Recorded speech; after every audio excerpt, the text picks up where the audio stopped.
मैं doctor Ravi Prakash Mishra, urologist, andrologist and kidney transplant surgeon हूँ। मैं आज जिस विषय पर बात करना चाहता हूँ वो मेनली दो टॉपिक है। पहला है कि यूरोलॉजिस्ट कौन होते हैं, इनको हम कैसे पहचानें। दूसरा, यूरोलॉजिस्ट से संपर्क कब करें। पहले पॉइंट पे आते हैं कि यूरोलॉजिस्ट को कैसे पहचानें। यूरोलॉजिस्ट जो है ये ऐसे डॉक्टर होते हैं, ऐसे सुपर स्पेशलिस्ट हैं जो जब इनका डिग्री देखेंगे आप तो डिग्री जो डॉक्टर्स की लिखी रहती है इसमें या तो MCH यूरोलॉजी लिखा रहेगा या DRNB यूरोलॉजी लिखा रहेगा या DNB यूरोलॉजी।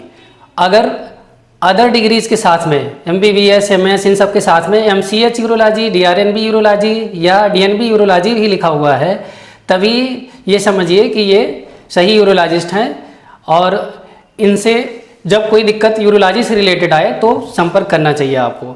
दूसरे नंबर पे आता है कि यूरोलॉजिस्ट से कब संपर्क करें।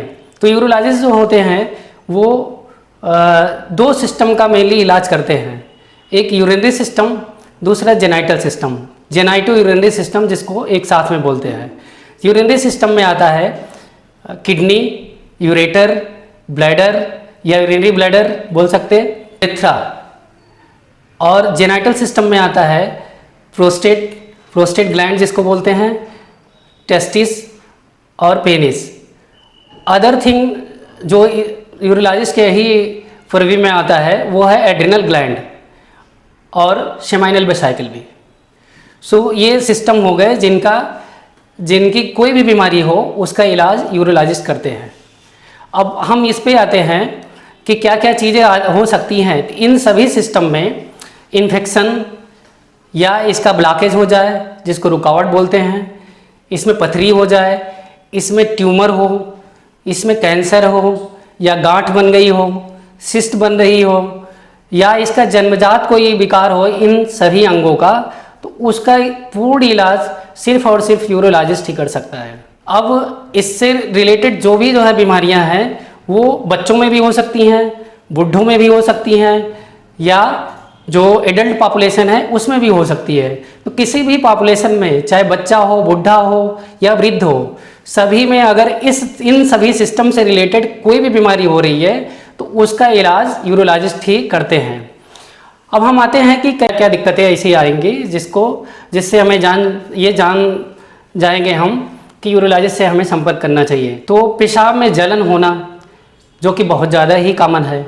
दूसरा, बार बार पेशाब जाना, पेशाब में खून आना, पेशाब की धार अच्छे से न बन पाना जिसको बोलते हैं कि पुअर फ्लो, या पेशाब करते समय जोर काफ़ी लगाना, रात में बार बार पेशाब के लिए उठना, पेशाब बिस्तर में ही, बच्चे कई बार पेशाब बिस्तर पे ही कर देते हैं, तो ये भी एक सिम्टम है, यूरोलॉजिस्ट से इसमें संपर्क करना चाहिए।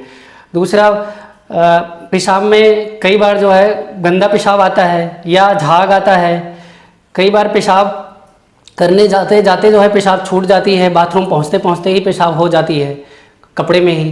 तो ये सब सारे सिम्टम यूरोलॉजी से रिलेटेड ही हैं। कई बार पेशाब जो मरीज है वो ये नहीं समझ पाता है, कुछ एक ऐसी बीमारी है जैसे पुरुष नपुंसकता या लिंग में तनाव की कमी, शीघ्र पतन होना जिसको ED बोलते हैं तनाव की कमी को, और शीघ्र पतन बोलते हैं प्री मैच्योर इजाकुलेशन को। इन सब स्थिति में भी मरीज समझ नहीं पाता है कि कौन से डॉक्टर को हम दिखाएं, कौन से डॉक्टर ऐसे हैं जिनसे हमें संपर्क करना चाहिए। तो यूरोलॉजिस्ट ही ऐसा है जो कि इसका इलाज करता है, उसके पास ही संपूर्ण इलाज संभव है। इसका पहले स्टार्टिंग में कोई भी जो सिम्टम बताया मैंने, इसमें शुरुआती दौर में पहले जांचें कराई जाती हैं, मेडिसिन से बीमारी को ट्रीट किया जाता है, नहीं तो फिर दूरबीन विधि से द्वारा बहुत अत्याधुनिक तकनीक से इलाज आजकल संभव हो रहा है।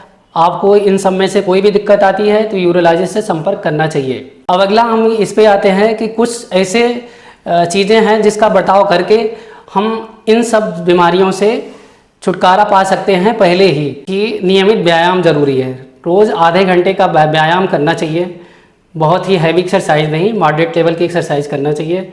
दूसरा नंबर पे मोटापा कम करना चाहिए, अगर कोई ओबीज ज़्यादा है तो उसको अपना वेट कम करना चाहिए।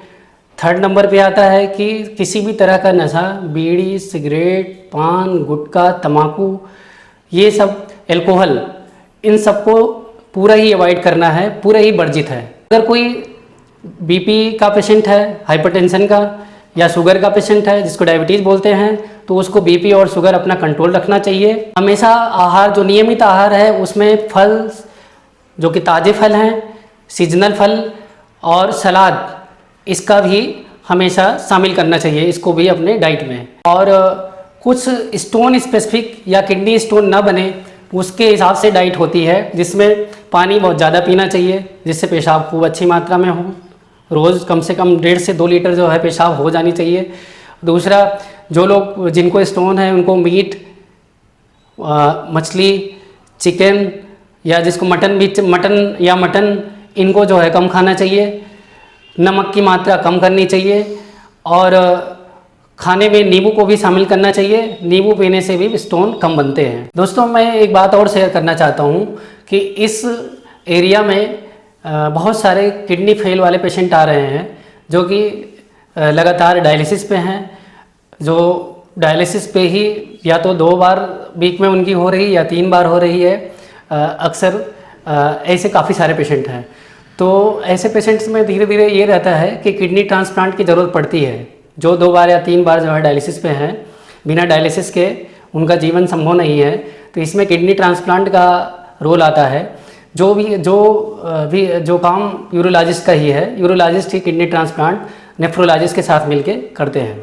ये सुविधा भी यहाँ पे प्रयास किया जा रहा है, ये भी सुविधा लाने का।